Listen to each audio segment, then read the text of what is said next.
Baiklah, kami akan mempresentasikan makalah kami yang berjudul Dasar Hukum Zakat dan Wakaf. Baik, saya Alfira Salsabila selaku pemateri pertama yang akan memaparkan materi mengenai perbedaan para ulama dalam zakat dan wakaf. Nah, zakat berasal dari bahasa Arab zaka yang berarti bersih, suci, subur, berkat dan berkembang. Menurut istilah, zakat adalah jumlah harta yang wajib dikeluarkan oleh umat muslim dan diberikan kepada golongan yang berhak menerimanya sesuai dengan syarat yang telah ditetapkan. Dalam praktiknya, kita sering mendapatkan orang-orang membayar zakat al-fitr bukan dengan makanan pokok, tetapi membayarnya dengan uang dengan nilai seharga makanan pokok itu. Nah, ada perbedaan pendapat dalam masalah ini, diantaranya para ulama yang muqtadat dari mazhab fikih.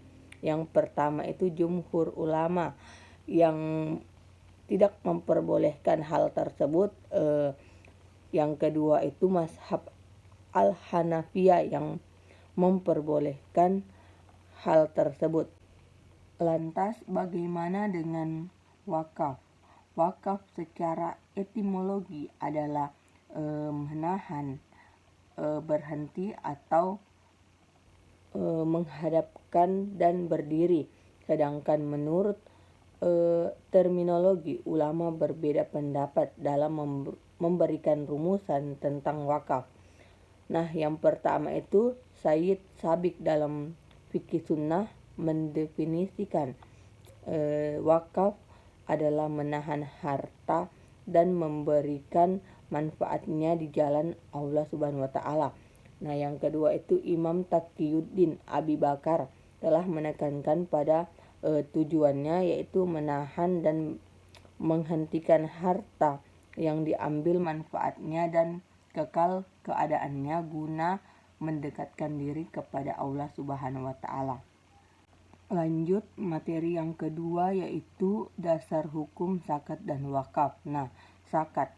Adapun dasar hukum dari zakat itu sendiri, yang pertama dalam surah An-Nisa ayat 59, surah Al-Baqarah ayat 43 dan surah At-Taubah ayat 103. Nah, yang kedua itu dari Al-Hadis, yaitu dalam hadis yang diriwayatkan oleh Bukhari dan Muslim. Yang ketiga, Undang-Undang Nomor 23 Tahun 2011 tentang pengelolaan zakat.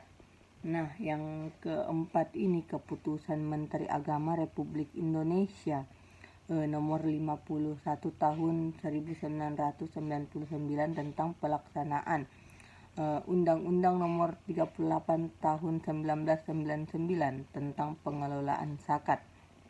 Sedangkan wakaf, dasar hukum wakaf menurut hukum syariah yaitu dalam surah Al-Hajj ayat 77, surah An-Nahl ayat 97, surah Al-Imran ayat 92 dan surah Al-Baqarah ayat 267. Nah, dasar hukum wakaf dalam perundang-undangan, yang pertama itu Undang-Undang Pokok Agraria nomor 5 tahun 1960, pasal 5, pasal 14 ayat 1 dan pasal 49. Yang kedua itu Peraturan Pemerintah nomor 28 tahun 1977. Nah, yang ketiga Peraturan Menteri Agama nomor 1 tahun 1978. Selanjutnya yaitu praktik zakat dan wakaf di zaman Rasulullah dan sahabat. Yang pertama yaitu praktik zakat pada zaman Rasulullah. Pada zaman Rasulullah, penerapan zakat menjadi kegiatan penting untuk menjalankan roda pemerintahan. Sebelum turunnya perintah zakat pada tahun pertama Hijriah, telah ada perintah sedekah yang merupakan kewajiban menyangkut harta kekayaan kaum muslimin yang diperuntukkan bagi fakir miskin, anak-anak yatim, dan orang-orang yang memerlukan bantuan lainnya dengan besaran jumlah yang dibayarkan berdasarkan pada kerelaan hati penerima sedekah. Menurut Adi Warman Aswar Karim, pada masa Rasulullah terdapat beberapa harta yang dikenakan atas zakat, yaitu yang pertama, benda logam yang terbuat dari emas dan perak dan koin, perkakas, dan lain sebagainya. Yang kedua, binatang ternak seperti kambing, sapi, unta, dan domba. Yang ketiga, barang dagangan. Yang keempat, hasil pertanian. Yang kelima, lukata, yaitu harta yang ditinggal musuh saat perang. Dan yang keenam, barang temuan atau risak. Berkaitan dengan hal tersebut, Rasulullah SAW juga menetapkan nisab, yakni batas terendah dari kuantitas dan nilai dari barang dan jumlah dari setiap jenis barang ternak. Besaran nisab setiap jenis zakat berbeda satu sama lainnya. Nah, yang kedua yaitu zakat pada masa sahabat. Yang pertama yaitu periode Khalifah Abu Bakar As-Siddiq 11 sampai 13 Hijriah atau 632 sampai 634 Masehi. Semasa pemerintahannya banyak persoalan yang harus dihadapi, diantaranya orang-orang yang murtad, penabi palsu, dan para pembangkang zakat. Pada masa beliau, banyak penduduk muslim yang membangkang membayar zakat dikarenakan banyak anggapan bahwa zakat hanya dilaksanakan semasa Nabi Muhammad SAW masih hidup, dan setelah Nabi meninggal tidak ada kewajiban lagi untuk membayar zakat. Pada periode ini, zakat dilakukan dengan prinsip kesamarataan dengan tidak membeda-bedakan antara sahabat, hamba sahaya, dan orang yang merdeka serta pria maupun wanita. Kebijakan ini membuat harta di Baitul Mal tidak pernah menumpuk dan membuat semakin berkurangnya ketimpangan antara orang kaya dan orang miskin semasa pemerintahan beliau. Kebijakan tersebut juga membuat sisa zakat di Baitul Mal setelah beliau meninggal dunia hanya bernilai 1 dirham saja. Berikutnya yaitu pada periode Khalifah Umar bin Khattab radhiyallahu anhu 13 sampai 23 Hijriah atau 634 sampai 644 Masehi. Penerapan sistem pengelolaan zakat di Baitul Mal semasa kepemimpinan Umar radhiyallahu anhu berbeda dengan pada saat kepemimpinan Abu Bakar radhiyallahu anhu dan Nabi Muhammad SAW. Dikarenakan Umar secara tidak langsung mendistribusikan semua harta zakat yang diperoleh, namun sebagian ada yang disimpan untuk dijadikan cadangan negara. Selanjutnya yaitu periode Khalifah Utsman bin Affan radhiyallahu anhu 23 sampai 35 Hijriah atau 644 sampai 656 Masehi. Pengolahan zakat pada masa Utsman dibagi menjadi dua macam. Yang pertama yaitu zakat al-amwal az-zahira atau harta benda yang tampak seperti binatang ternak dan hasil bumi, dan yang kedua yaitu zakat al-anwal al-batiniyah atau harta benda yang tidak tampak atau tersembunyi seperti uang dan barang perniagaan. Zakat kategori pertama dikumpulkan oleh negara, sedangkan zakat yang kedua diserahkan kepada masing-masing individu yang berkewajiban mengeluarkan zakat sendiri sebagai self-assessment. Yang terakhir yaitu periode Khalifah Ali bin Abi Thalib 35 sampai 40 Hijriah atau 656 sampai 661 Masehi. Pada masa ini harta kekayaan yang wajib zakat Ali bin Abi Thalib radhiyallahu anhu sangat beragam. Jenis barang-barang yang wajib zakat pada waktu itu berupa dirham, dinar, emas, dan jenis kekayaan apapun tetapi dikenai kewajiban zakat. Beliau juga mengizinkan Ibnu Abbas, gubernur Kufah, untuk memungut zakat sayuran segar yang akan digunakan sebagai bumbu masakan. Ketika Ali bin Abi Thalib bertemu dengan orang-orang fakir miskin dan para pengemis buta yang beragama non-Islam atau Nasrani, beliau menyatakan bahwa biaya hidup mereka harus ditanggung oleh Baitul Mal. Berbeda dengan Khalifah Umar dan Utsman, beliau juga menerapkan prinsip kesamarataan dan mendistribusikan zakat dan mendistribusikan zakat di Baitul Mal, dan terkadang Khalifah Ali bin Abi Thalib juga ikut terjun langsung dalam mendistribusikan zakat kepada para mutasik atau 8 golongan yang berhak menerima zakat. Materi selanjutnya yaitu praktek zakat dan wakaf di zaman Daulah Umayyah dan Daulah Abbasiyah. Yang pertama yaitu pada zaman Daulah Umayyah. Pada zaman Daulah Umayyah, zakat dan sedekah dibagi berdasarkan 8 ansab atau golongan. Kemudian ditetapkan oleh hakim atau kadi Bani Umayyah siapa saja yang berhak menerima pendistribusian zakat sesuai dengan zaman Khulafaur Rasyidin, kecuali pada zaman Khalifah Umar bin Abdul Aziz, di mana seseorang tidak akan dihukum ketika tidak membayar zakat mal. Utsman bin Affan memberikan kewenangan kepada pemilik harta untuk menyerahkan secara langsung zakatnya kepada mutasik yang berhak menerimanya. Apa yang telah dilakukan oleh Utsman diikuti oleh penguasa-penguasa dinasti Umayyah. Hanya saja dalam sejarah perkembangan dinasti Umayyah ini, terdapat seorang khalifah yang mengharuskan adanya kewajiban zakat dari harta yang diperoleh dari gaji dan honorarium, yang dalam istilah saat ini disebut dengan zakat profesi. Khalifah Umar ibnu Abdul Al-Aziz adalah tokoh terkemuka yang patut dikenang sejarah, khususnya dalam hal pengelolaan zakat. Di tangannya, pengelolaan zakat mengalami reformasi yang sangat memukau. Semua jenis harta kekayaan wajib dikenai zakat. Pada masanya, sistem dan manajemen zakat ditangani dengan amat profesional. Jenis harta dan kekayaan yang dikenai wajib zakat semakin beragam.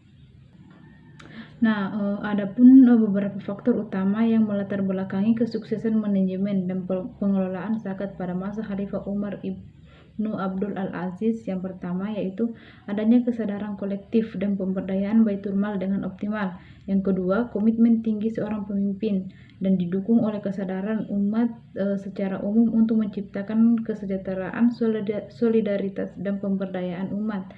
Yang ketiga yaitu kesadaran di kalangan musaki atau pembayar zakat yang relatif mapan secara ekonomis dan memiliki loyalitas tinggi demi kepentingan umat. Umar sangat memerhatikan pengembangan sistem zakat. Umar memberlakukan sejumlah kebijakan, yaitu yang pertama membagi beberapa kategori penyaluran zakat, antara lain zakat untuk orang sakit, kaum difabel, duafa, dan orang yang terlilit hutang. Kedua, untuk menyiasati terhimpunnya kebutuhan anggaran zakat, Umar menghemat seluruh pendapatan kas dan negara. Pada masa dinasti Umayyah, yang menjadi hakim Mesir adalah Taubah bin Gar al-Hadrami. Pada masa Khalifah Hasim bin Abdul Malik, ia sangat perhatian dan tertarik dengan perkembangan wakaf sehingga terbentuk lembaga wakaf tersendiri sebagaimana lembaga lainnya di bawah pengawasan hakim. Lembaga wakaf inilah yang pertama kali dilakukan dalam administrasi wakaf di Mesir, bahkan di seluruh negara Islam. Pada saat itu, Hakim Taubah mendirikan lembaga wakaf di bawah Departemen Kehakiman yang dikelola dengan baik dan hasilnya disalurkan kepada orang yang berhak dan yang membutuhkan. Pertumbuhan wakaf di Mesir, Syam, dan beberapa negara yang takluk dalam pasukan Islam pada masa Daulah Umayyah sangat besar. Pertumbuhan wakaf ini disebabkan oleh banyaknya harta rampasan perang yang diperoleh pada saat itu, sehingga peruntukan hasil wakaf tidak hanya terbatas kepada fakir miskin saja, namun perkembangan dalam wujud pengembangan keilmuan dan perbaikan sosial secara umum. Untuk mengawasi harta wakaf, hakim mendapatkan tugas sebagai nasir yang mengawasi dan mengelola wakaf secara langsung. Taubah bin Naf adalah hakim di Mesir yang pertama kali menjadi nasir sekaligus hakim, yaitu pada masa Hasim bin Abdul Al-Malik berkuasa, menyebutkan bahwa pada masa Bani Umayyah inilah pertama kali rumah sakit didirikan di Damaskus dengan menggunakan dana wakaf, yaitu pada masa Wali bin Abdul Al-Malik. Selanjutnya yaitu praktek zakat pada zaman Daulah Abbasiyah. Dalam struktur kenegaraan dinasti Abbasiyah, zakat memiliki departemen sendiri, yakni Departemen Sedekah. Departemen ini bertanggung jawab dalam pengumpulan dan pendistribusian zakat. Namun pada masa dinasti Abbasiyah, ulama berbeda pendapat tentang pekerja zakat atau orang yang mengambil atau mengatur zakat. Pendapat pertama mengatakan pekerja hanya sebagai pelaksana saja. Kedua, pekerja mendapat bagian delegasi atau mengambil mandat.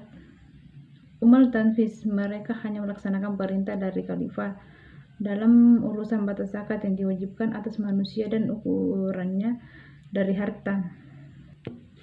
Selanjutnya, pada masa dinasti Abbasiyah terdapat lembaga wakaf yang disebut dengan Sart al-Wukuf yang mengurus administrasi dan memilih staf pengelola lembaga wakaf.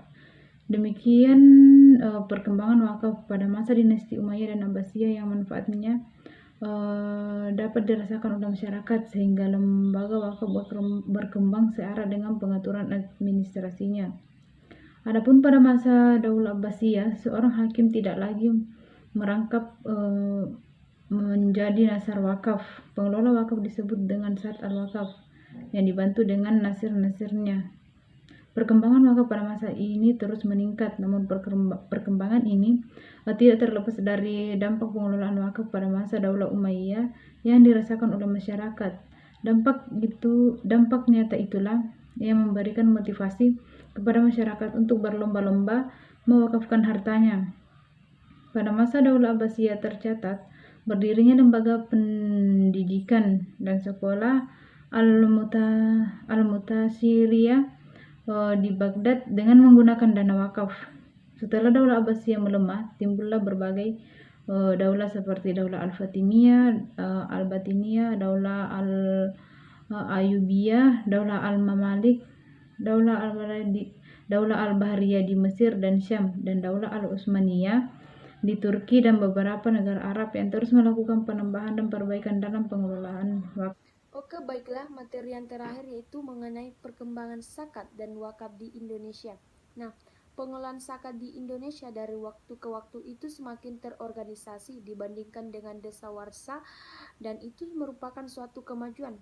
Fase persekatan nasional itu semakin bergerak cepat sehingga pada tahun 1999 dikatakan sebagai Orde Reformasi karena pada saat itu sukacita umat Islam turut membumbung, dan setelah sekian lama bergumul mendesakkan zakat dalam terinstansi kenegaraan, maka lahirlah Undang-Undang Nomor 38 Tahun 1999 tentang pengelolaan zakat itu sendiri, dan perhatian masyarakat terhadap zakat itu semakin lama semakin berkembang. Nah, yang kedua yaitu tentang perkembangan wakaf di Indonesia. Nah, sejarah berkembangnya wakaf di Indonesia sejalan dengan penyebaran Islam di seluruh Nusantara. Meskipun wakaf di Indonesia dikenal dan dilaksanakan sejak awal masuknya Islam di Indonesia, dan para ulama seperti Wali Songo yang menjalankan wakaf di Indonesia itu sendiri. Namun pelaksanaan wakaf di Indonesia itu masih bersifat tradisional dan disesuaikan dengan adat yang ada di lokasi itu sendiri. Hal ini ditandai dengan berdirinya masjid-masjid di atas tanah wakaf.